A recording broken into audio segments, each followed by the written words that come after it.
Thomas the tank engine wouldn't stop being a nuisance. Night after night he kept the other engines awake. I'm tired of pushing coaches. I want to see the world. The other engines didn't take much notice, for Thomas was a little engine with a long tongue.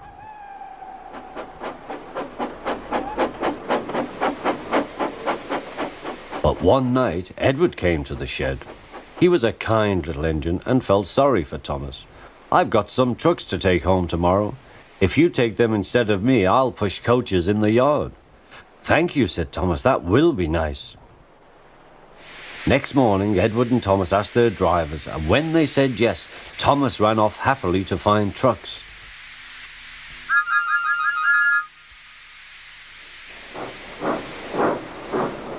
Now, trucks are silly and noisy.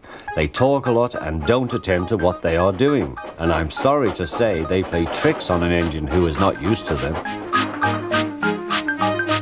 Edward knew all about trucks. He warned Thomas to be careful, but Thomas was too excited to listen.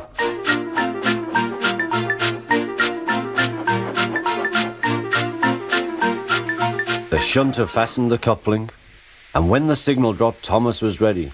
The guard blew his whistle. "Peep, peep," answered Thomas, and started off. But the trucks weren't ready. "Oh, oh, oh," they screamed. "Wait, Thomas, wait."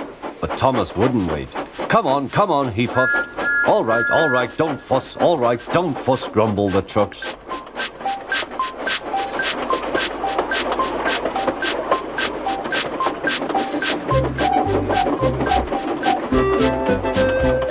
Thomas began going faster and faster. "Whee!" he whistled as he rushed through Henry's tunnel.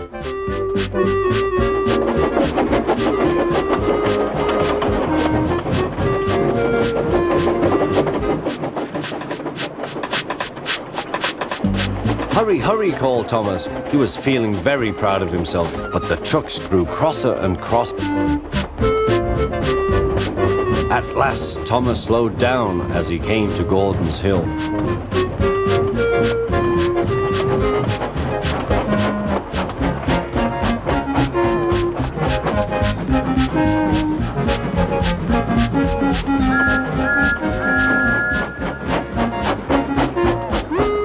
"Steady now, steady," warned the driver as they reached the top. He began to put on the brakes. We're stopping," called Thomas.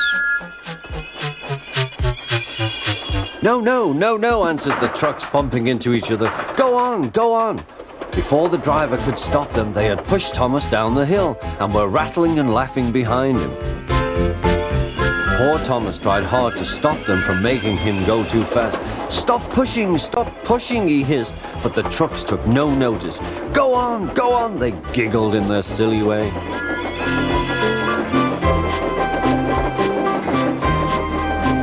"There's the station. Oh dear, what shall I do?" he cried. He rattled straight through and swerved into the goods yard. Thomas shut his eyes. "I must stop."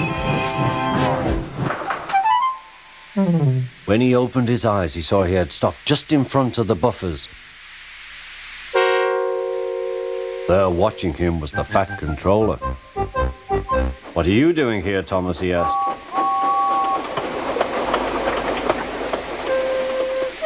"I brought Edward's trucks," Thomas answered. "Why did you come so fast?" "I didn't mean to. I was pushed," said Thomas. "You've got a lot to learn about trucks then, little Thomas. After pushing them about here for a few weeks, you'll know almost as much about them as Edward. Then you'll be a really useful engine."